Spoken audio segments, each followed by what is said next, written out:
The rain had returned, a relentless downpour that seemed to mirror the storm brewing in Daniel Carter's mind.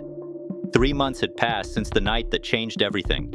The night he'd chosen to protect a baby and expose a conspiracy that had shaken the foundations of one of Britain's most powerful corporations. Now, as he stood at his post outside Buckingham Palace, the weight of that decision still lingered, though the world around him had moved on. Tourists bustled past, umbrellas in hand, oblivious to the quiet turmoil beneath the surface of the stoic royal guard.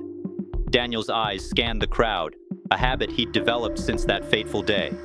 He wasn't just looking for potential threats anymore. He was searching for a face he wasn't sure he'd ever see again. The baby, now safely in the care of social services under a new identity, was thriving.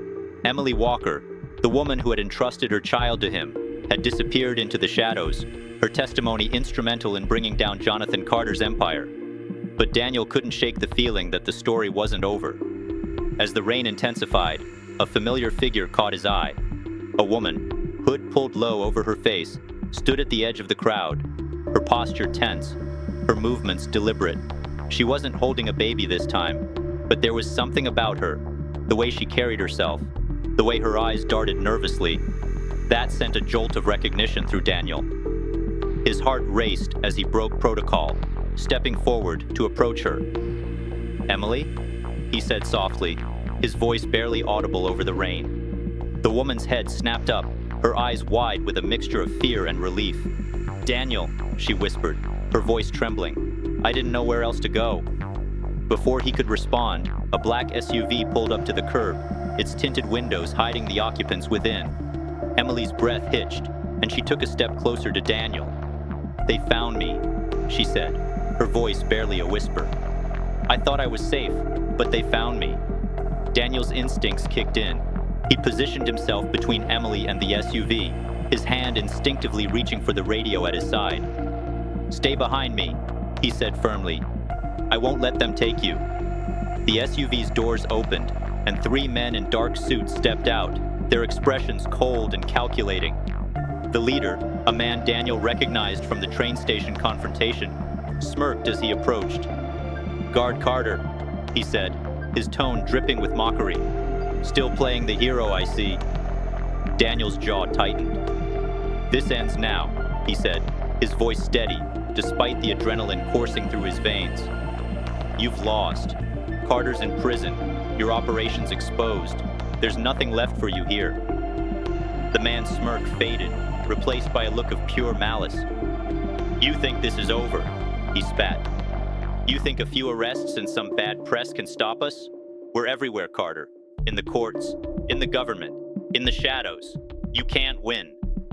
Emily clutched Daniel's arm, her grip tight with fear. "They'll never stop," she whispered. "Not as long as I'm alive." Daniel's mind raced. He knew the man was right.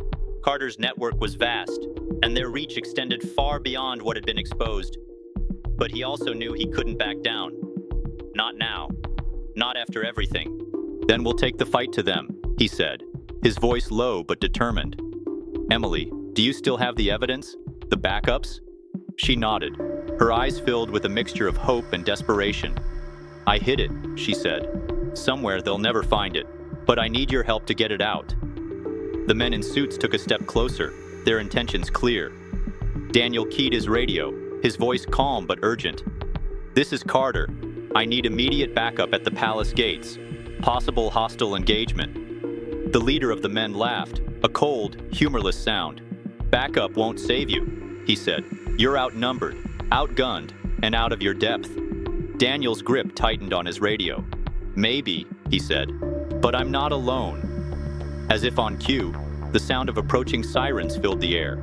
The men hesitated, their confidence wavering for the first time. Daniel seized the moment, stepping forward to confront them. "You have 2 choices," he said, his voice firm.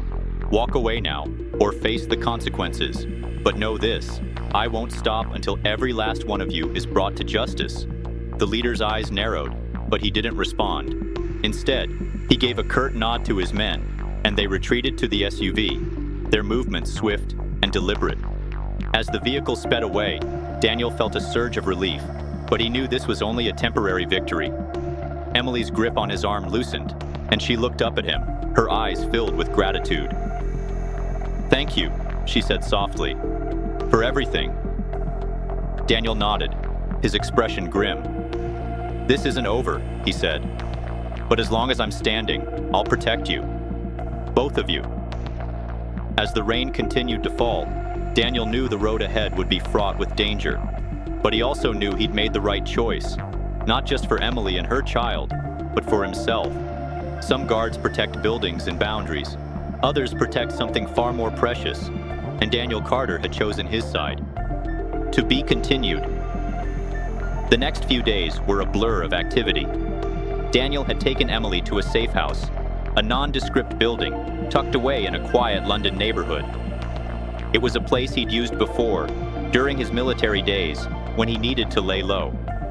The walls were thin, the furniture sparse, but it was secure, or at least as secure as anywhere could be under the circumstances. Emily spent most of her time on the phone, coordinating with journalists and lawyers, while Daniel kept watch, his eyes constantly scanning the streets below for any sign of trouble.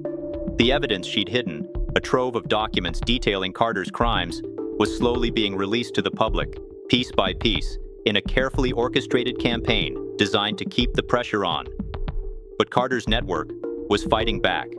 Every day brought new threats, new attempts to silence them. Daniel's phone buzzed constantly with messages from his contacts, warning him of potential dangers.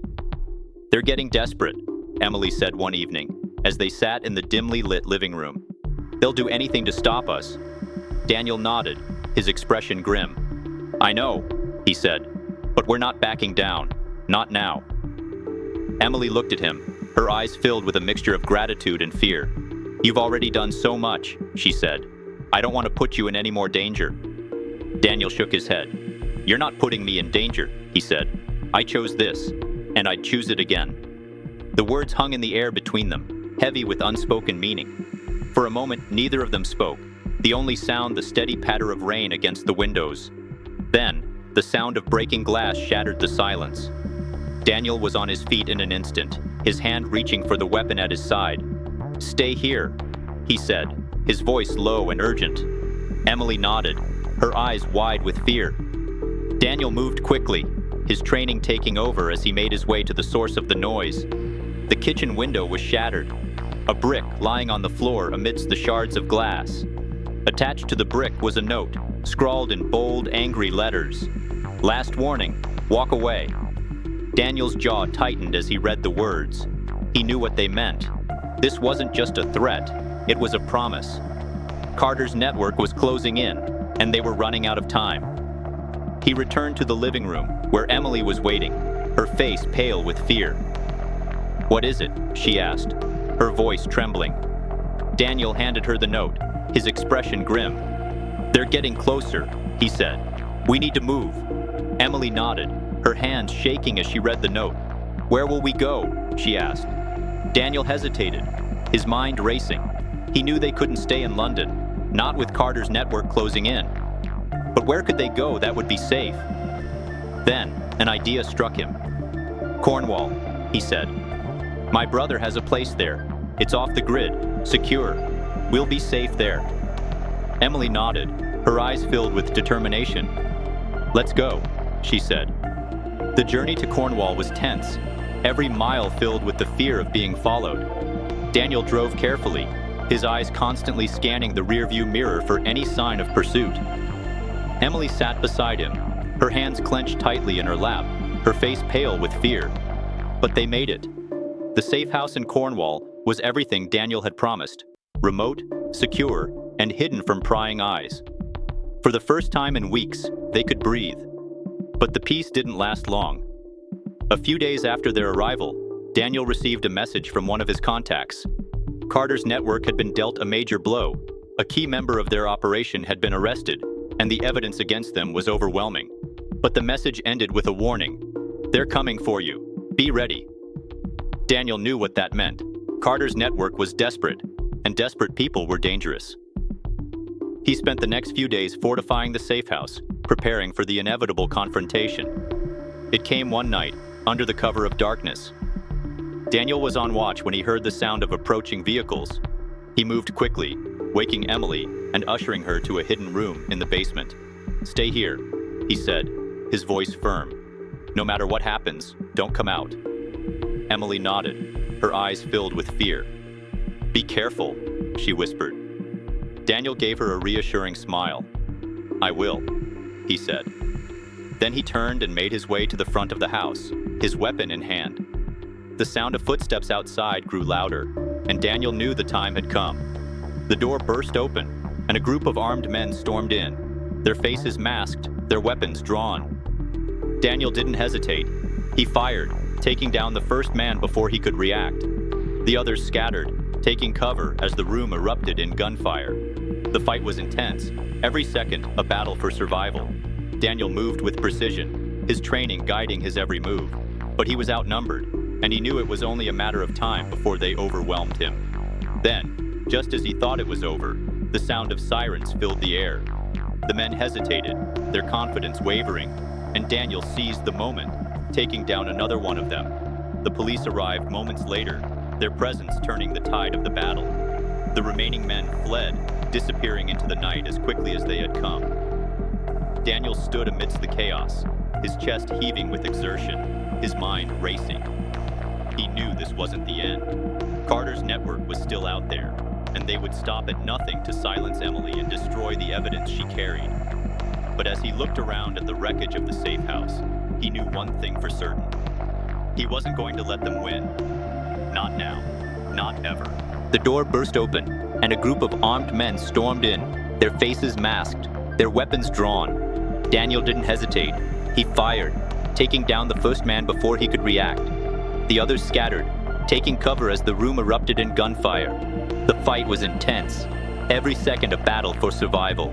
Daniel moved with precision, his training guiding his every move.